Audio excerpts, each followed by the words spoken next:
untuk pergi ke dokter Jawa itu. Ia macam tukang sihir. Lama-lama, kita jadi sok Jawa semua. Sudah. Kita ke Bapak Tibo saja. Jelas ia suku kita. Anak bayi sudah mau lahir. Jangan suruh di Jawa atau Papua. Sekarang panggil itu dokter. Kau saja yang panggil. Kau kan yang mau melahirkan. Hei, ini perbuatan kau juga. Suara siapa itu? Masuk saja. Dini hari seperti ini tidak baik berada di luar. Apa? Ada yang mau melahirkan? Ya, tunggu sebentar. Melahirkan memang suka tak kenal waktu. Ia bisa datang kapan saja, sama seperti kematian. Kematian? Kenapa aku jadi melantur menyebut kematian? Selama 3 tahun aku ada di sini, puskesmas ini menjadi saksi bahwa kelahiran dan kematian itu tidak pernah adil. Kau boleh ngotot mengatakan ada kelahiran pasti diimbangi dengan kematian. Begitu kan? Pendapat itu harus dikoreksi sekarang. Lihat saja kotamu sendiri. Makin hari pemukiman menelan sawah-sawah para petani. Ruko-ruko merambah sampai hutan-hutan di pinggir kota. Itu tandanya kelahiran lebih banyak dibandingkan dengan kematian. Setuju kan?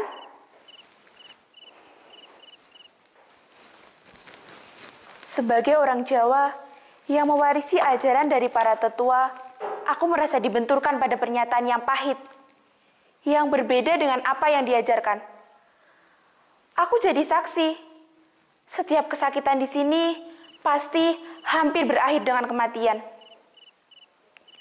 Kadang aku merasa gagal menjadi seorang dokter yang seharusnya bisa mencegah terjadinya kematian. Aku tahu aku bukan malaikat, tapi kegagalan demi kegagalan yang membuatku ingin melepaskan profesi ini. Kembali menjadi manusia biasa, sehingga tidak memikul beban profesi seberat ini. Hei, siapa di sana? Mama, Bapak, ayo sini masuk. Ayo masuk saja. Ini puskesmas satu-satunya yang ada di desa ini. Aku tahu aku bukan malaikat penyelamat. Tapi bayi yang ada di dalam kandungan itu punya kesempatan untuk menghirup udara segar di desa ini. Kalian berdua sudah tahu kan? Bayi yang lahir di desa ini belum tentu selamat. Kadang bayi yang sudah dilahirkan pun tidak punya kesempatan untuk menjadi kanak-kanak. Asal kau tahu saja, sejak seminggu lalu ada 61 anak meninggal. Kau pasti sudah tahu, kabar ini sudah viral di media sosial. Bapak Presiden sudah tetapkan sebagai kasus gizi terburuk di sepanjang sejarah modern bangsa ini. Kalau aku boleh bercerita, begini. Tapi kau harus janji, jangan viralkan aku di media sosial ya. Kau harus janji. Bagus. Begitu, sesama rakyat harus saling menjaga walaupun berbeda suku. Jadi begini, dulu di desa ini ada kasus kehabisan beras. Asal kau tahu saja, kita ambil beras dari kota kabupaten pakai perahu. Itu pun memakan waktu sekitar 2 hari. Pas waktu itu, perahu pembawa beras katanya pecah, tertabrak batang kayu di sungai. Orang-orangnya habis dimakan buaya, sedangkan beras-berasnya hanyut di sungai. Hampir 3 bulan di desa tidak ada beras. Anehnya, warga beramai-ramai datang ke puskesmas. Mereka tuding aku sebagai dalang di balik peristiwa ini. Aku ingat, Bapak Tibo berbicara paling keras. Dokter, kami ini cuma orang primitif. Jangan kau permainkan. Kami ini juga makan beras seperti orang-orang di Jawa. Kami ini juga ingin modern, toh. Saat aku ingin berbicara, tapi dia cepat-cepat memerintahkanku untuk diam. Kau diam saja. Kau minta saja Presiden utus orang-orang Jawa kirimkan itu beras. Kita ini bukan cuma lapar, tapi juga ingin modern, toh. Tiba-tiba, Bapak Koga yang berdiri di belakang, dia maju ke depan. Saya mau berbicara. Maaf, Bapak Tibo. Dokter Rahayu ini orang yang sudah bantu kita, orang yang sudah lama sakit-sakitan. Dokter ini juga bahkan sudah bantu lahirkan kita punya orang anak-anak. Jadi, dia tidak ada urusan dengan beras. Hei, bagaimana kau ini berbicara, Koga? Dulu ada niat baik dari orang Jawa, kirimkan itu beras. Kita semua orang di sini sudah makan beras, supaya sehat dan modern. Karena dokter ini dikirim dari Jawa, pasti bisa bawa beras. Tidak, Bapak Tibo. Aku beranikan diri untuk berbicara. Saya dikirim dari Jawa untuk bantu kesehatan warga. Walaupun terbatas, saya cuma punya obat-obatan. Sekarang begini saja. Bagaimana kalau kita pikirkan bersama-sama cara untuk mengatasi ketidakadaan beras ini? Saya ada punya usul. Bagaimana kalau sementara ini kita makan sagu saja? Kau ini berbicara apa? Presiden dulu ada bilang, jika orang Papua ingin modern, harus makan itu beras. Makan itu sagu hanya perpanjang penderitaan. Jadi kami tak lagi makan sagu. Sagu berarti penderitaan. Kami ini ingin modern, toh? Kau pasti berpikir, orang-orang di sini kaku dan keras kepala, kan? Justru selama aku di sini aku banyak belajar bagaimana mereka berpikir dan ambil keputusan. Mereka selalu berpikir lurus, konsisten, dan teguh pegang janji.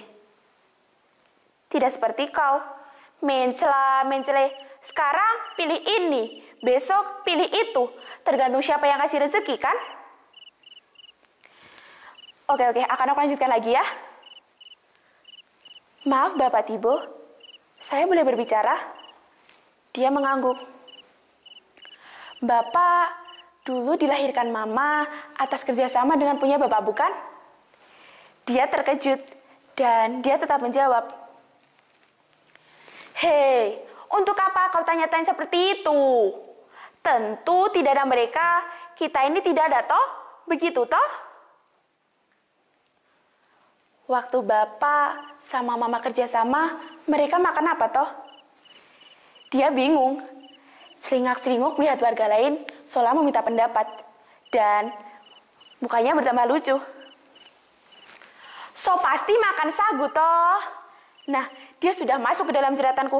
Langsung aku lempar jerat dan aku tarik pelan-pelan. Lalu aku mendekat dan berbicara. Bapak, jika Mama sama Bapak dulu saja makan sagu, kenapa kita orang tidak?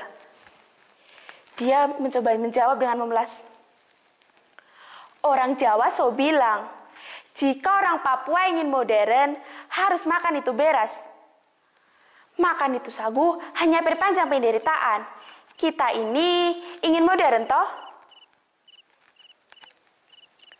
Bapak Tibo, modern tidak harus makan beras. Orang Belanda tidak makan beras, mereka makan gandum, karena gandum hidup di tanah Belanda. Nah, kalau di tanah Papua ini hidup sagu, kenapa kita tidak makan sagu saja? Kita dapat mengolahnya menjadi roti, kan? Mana pula bisa begitu? Orang yang tadi diam, dia tiba-tiba berbicara.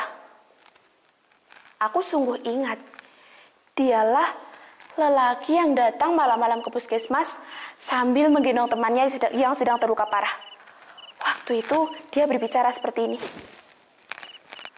Dokter, obati saja dia, jangan banyak tanya. Lalu aku menyuruhnya untuk membaringkan lelaki itu di sini, di bangku ini. Aku lihat darah mengucur dari dada kirinya. Aku tahu itu pasti luka tembak. Ada peluru bersarang di tubuhnya. Bapak, dia harus dioperasi. Saya tidak punya alat. Jadi, Bapak harus bawa dia ke rumah sakit kabupaten. Saya sudah bilang, obati saja dia. Jangan banyak bicara, apalagi kasih itu perintah.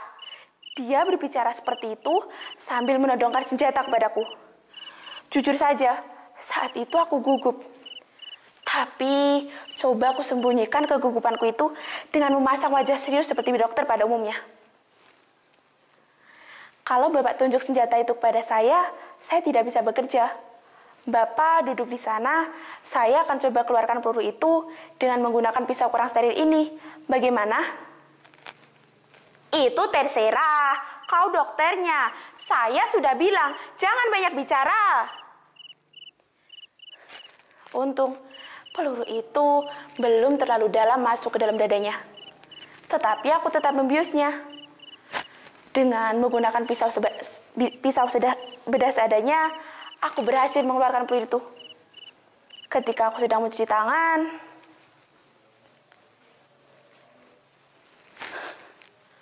lelaki itu mengejarku. Dan dia berbicara, "Dokter, jangan kasih mati tuh teman. Kenapa dia tidak bergerak? Saya juga bisa kasih mati sama dokter."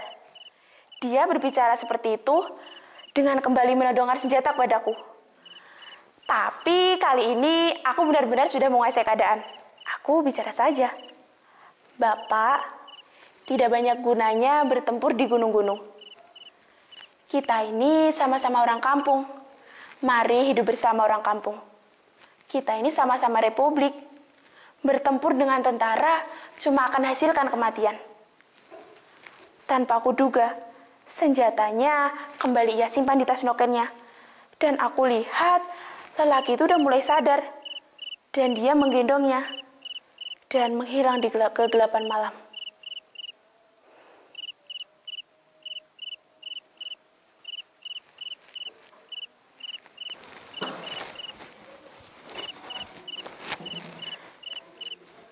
Oke. Akan aku lanjutkan lagi ya. Tadi sampai mana?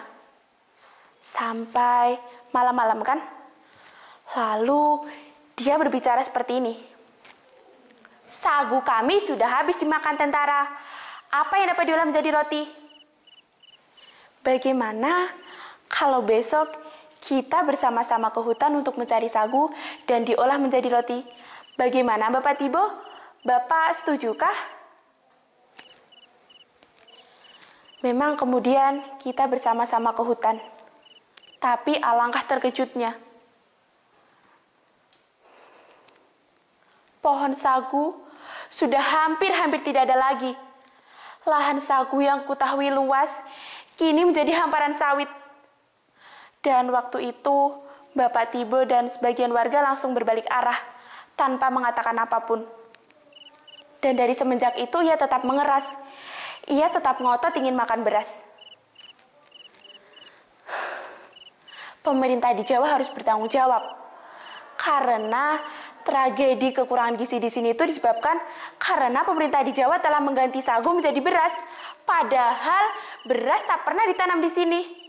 Sehingga harus didatangkan dari luar pulau. "Mau melahirkan? Iya Bapak Mama, sini masuk. Masuk saja, ayo masuk." Setiap kelahiran, apapun keadaannya, harus diberi kesempatan untuk hidup. Hidup. Disinilah, terus terang, aku merasa gagal menjadi seorang dokter. Di sini, di tengah-tengah kekayaan alam yang berlimpah, tragedi gizi buruk bisa terjadi. Bagaimana bisa di surga terjadi kelaparan? Sungguh, tak bisa kubayangkan dengan logika kepala. Dan pada suatu hari, transmigran Bali yang tinggal tak jauh dari desa ini, ia menyentak hidupku. Ia berobat ke sini karena di desanya belum ada puskesmas. Dia berbicara seperti ini. "Hidup itu harus menanam, tidak bisa langsung memetik."